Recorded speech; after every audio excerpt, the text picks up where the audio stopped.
오늘은 금식에 대한 정의란 주제로 강론 드리겠습니다. 금식이란 육적인 금식과 영적인 금식으로 나누어 이해할 수 있습니다. 이 두 가지 금식에 대해 성경에 근거하여 정의를 내리겠습니다. 육적인 금식은 먹는 식물을 금함으로 육적인 문제를 해결하기 위한 고통을 간구드리며 자신을 돌아보는 율법적 행위를 말하며, 영적인 금식은 혼돈하고 공허한 삶 및 어둠의 죄 가운데 거하는 자들을 예수님의 진리로 인도함으로써 영원한 생명의 구원을 얻게 하는 것을 가리킵니다.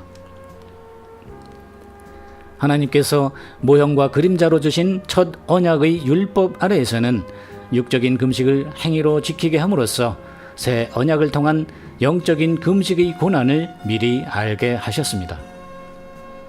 예수님께서도 육적인 금식에 대하여 언급하셨으니 누가복음 18장 11절로 14절에 바리새인이 자기를 높이며 나는 일해에 2번씩 금식하고 소득의 11조를 드리나이다 하며 세리와 비교하여 자신의 의의를 드러냅니다.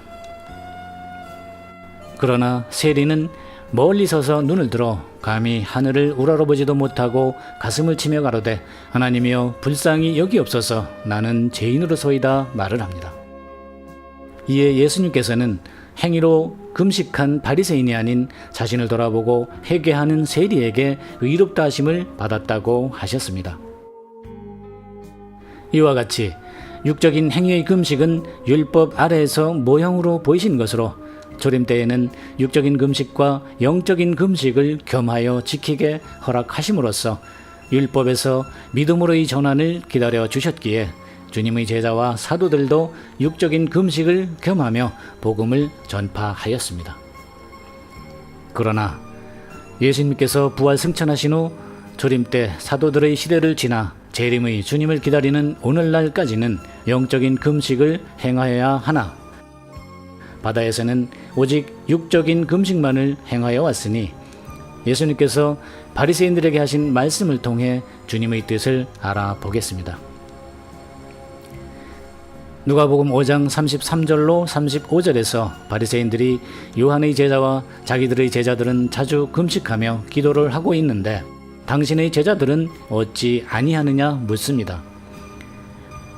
이에 예수께서 저희에게 이르시되 혼인집 손님들이 신랑과 함께 있을 때에 너희가 그 손님으로 금식하게 할 수 있느뇨 하셨습니다. 이 말씀에서 바리새인들은 율법을 지키고 있는 자들로서 오직 행위의 금식에 머물러 있으나 예수님께서는 이미 영적인 금식을 말씀하고 계십니다. 육신들의 신랑으로 오신 주님께서 혼인잔치의 손님에게 베푸시는 양식으로 당신이 주시는 진리를 가리켜 말씀하시며, 진리의 씨를 주는 신랑을 찾아 진리를 구하러 온 아내들에게 어찌 참된 진리를 아니 줄 수가 있느냐. 그러나 그날에 이르러 저희가 신랑을 빼앗기리니 그날에는 금식할 것이니라 하셨습니다. 그 날이란 주님께서 다시 오시기 위하여 십자가로 언약의 피를 흘리시는 날을 가리킨 것으로서 나의 제자들은 너희들에게 나를 빼앗기고 그 후에는 금식할 것이니라 하셨으니 제자들이 하게 될 금식은 죄에 갇힌 육신들을 빛 가운데로 인도하여 영생의 복을 누리게 할 것을 말씀하신 것입니다. 요한복음 9장 4절로 5절에 때가 아직 낮음에 나를 보내신 이의 일을 우리가 하여야 하리라. 밤이 오리니 그때는 아무도 일할 수 없느니라. 내가 세상에 있는 동안에는 세상의 빛이로라 하신 대로 예수님이 세상에 계실 때를 진리를 깨달아야 하는 낯이라 하셨으며, 십자가에 달리신 후에는 진리가 없는 어두운 밤이 되니 그때는 아무도 깨달을 수 없다 하신 것입니다. 그러므로 주께서 세상에 계실 동안 제자들이 주님께 받아 깨달은 진리를 다시 오실 때까지 전하며 어둠에 있는 자들을 그 진리 가운데로 빼내어 주는 것이 영적으로 행하는 금식입니다.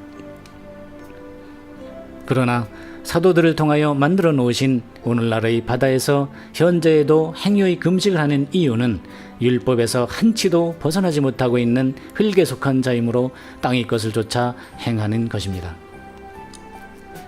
로마서 7장 1절로 7절에서 보듯 예수님이 십자가에 달리심으로써 모든 육신들은 첫 남편 및 율법에서 죽었기에 그 율법의 행위에서 벗어난 것이므로 육적인 금식이 아니라 주님께서 다시 오실 때까지 주님이 주신 진리로 영적인 금식을 해야 합니다.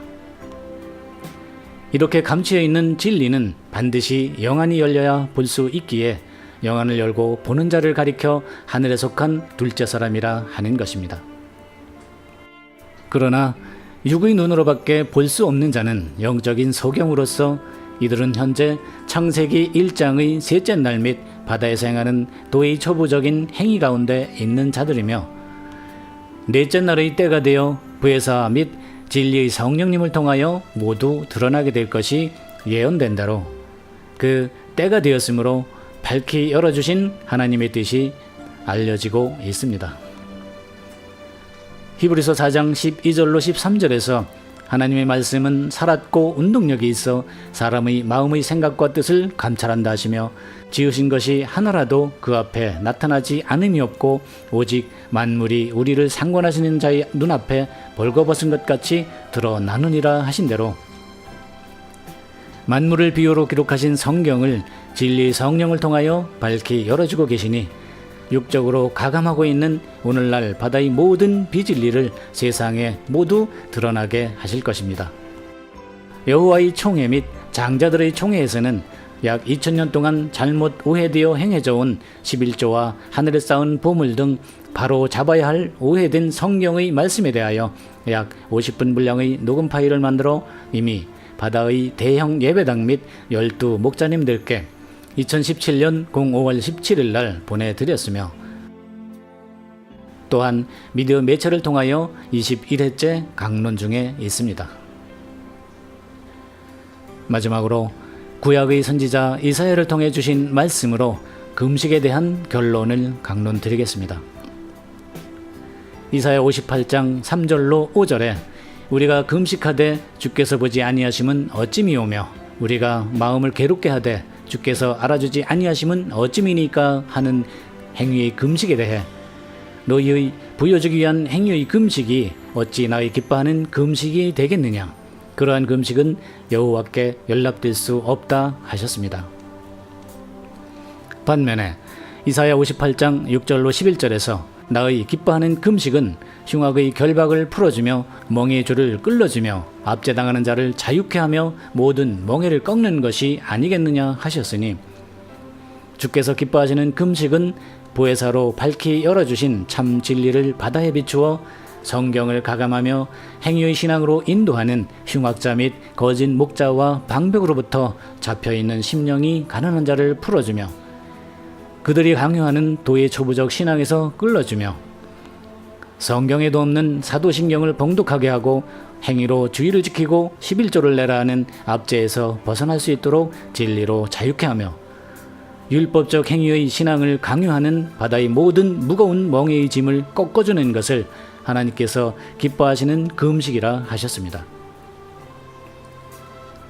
이렇게 줄인 자에게 식물을 나눠주며 요리하는 빈민을 내 집에 들이며 벗은 자를 보면 입히며 심령이 가난한 형제를 돌아보는 자는 아침같이 항상 비치는 진리로서 내 영혼도 빨리 소성함을 입을 것이며 내 의가 내 앞에서 행하고 여호와의 영광이 내 뒤에 호위하리니 내가 여호와를 부를 때에는 응답하겠고 내가 부르짖을 때에는 내가 여기 있다 하신다 하셨습니다. 또 줄인 자에게 내 마음을 주고 괴로워하는 자의 마음을 만족해 하면 내 빛이 흑암 중에서 발하여 내 어두움이 낮과 같이 될 것이며 나 여호와가 너를 항상 인도하여 영적 기근에서도 내 영혼을 만족해 하며 내 생명을 견고케 하리니 너는 물된 동산 같겠고 물이 끊어지지 아니하는 샘 같을 것이라 하셨습니다. 이런 자들은 창세기 2장 11절로 12절에서 에덴 동산에 흐르는 네 강 중에 제일 좋은 첫째 강 비손 및 정금이 될 것이며 출애굽기 28장 9절로 14절에 인을 새긴 호마노로서 이스라엘의 12지파를 이루는 인맞은 천국의 아들들이 되는 자들이니 요한계시록 7장 1절로 8절에 각 지파대로 1만 2천씩 인맞은 14만 4천인이 되는 것입니다. 오늘날 바다의 육에 속한 첫 사람들은 문자와 육신의 눈으로밖에 볼 수 없기에 명백한 숫자로 기록하신 이스라엘 12지파의 인맞은 14만 4천인의 수를 자기들 멋대로 바꾸어 상징수라 주장하고들 있으니 참으로 하나님과 예수님께서 통탄하실 일입니다. 그렇다면 제7일은 성일이니 안식하라 하신 제7일은 인정하여 행위의 예배를 지키고 야곱의 12아들과 실상의 모형으로 보이신 구약의 총회 및 이스라엘 12지파와 주님께서 세우신 12제자의 그 12의 숫자는 그대로 인정하면서 마지막의 영적인 이스라엘 12지파의 인맞은 14만 4천인은 어찌하여 상징수라 하는지 어떻게 이해해야 할까요? 논리적으로 설명할 수 있는 자라면 누구든지 장자들의 총회를 핍박하셔도 좋습니다. 그러므로 하늘의 진리를 바로 알아야 하는 이유가 여기에 있습니다. 하나님의 뜻과는 정반대로 가는 세상은 하늘에서 내려다보아야 제대로 보이게 되는 것이기에 이사야 55장 8절로 9절에서 여호와의 말씀에 내 생각은 너희 생각과 다르며 내 길은 너희 길과 달라서 하늘이 땅보다 높음같이 내 길은 너희 길보다 높으며 내 생각은 너희 생각보다 높으니라 하신 것 같이 고린도전서 2장 15절에서 신령한 자는 모든 것을 판단하나 자기는 아무에게도 판단받지 아니한다 하신 것입니다. 그러면 성경에 근거한 논리로서 영적인 금식에 대한 결론을 말씀드리겠습니다. 위에서 보셨듯이 비진리에서 신음하고 있는 심령이 가난한 자를 진리 가운데로 인도해 주는 것이 주께서 기뻐하시는 금식이므로 하나님께서 정해놓으신 마지막 인맞은 천국의 아들들이 새하늘, 새 땅 및 새 예루살렘 성이 되어 금식함으로 만국을 소성시키게 될 것입니다. 요한계시록 14장 1절로 5절에 땅에서 구속함을 얻은 12지파의 인맞은 14만 4천인은 진리의 말씀으로 낳은 처음 익은 열매들이므로 그 입에 거짓말이 없고 흠이 없는 자들이며 이들이 가진 진리가 에스겔 47장 6절로 12절의 동방에서 나오는 물이며 이들로서 바다가 소상함을 입을 것이 예언된 대로 요한계시록 22장 1절로 2절에 강 좌우에 있는 생명나무가 되어 세세토록 영생으로 왕노릇하며 절기마다 열매를 맺히고 이들로서 만국을 소성하게 될 것입니다. 단순하고 맹목적인 믿음은 자기 복음으로 위안을 삼을 뿐 하나님과의 의는 아무런 관계가 없으며 천국과도 전혀 상관이 없는 신앙일 뿐입니다. 이제 때가 되었으므로 밭에 감추인 부활을 찾아 소경과 귀머거리 등 영적 병인에서 벗어나 참 진리를 알고 천국을 상속받으시는 분이 되시기 바랍니다. 다음 시간에는 부자와 거지 나사로에 대하여 강론드리겠습니다. 감사합니다.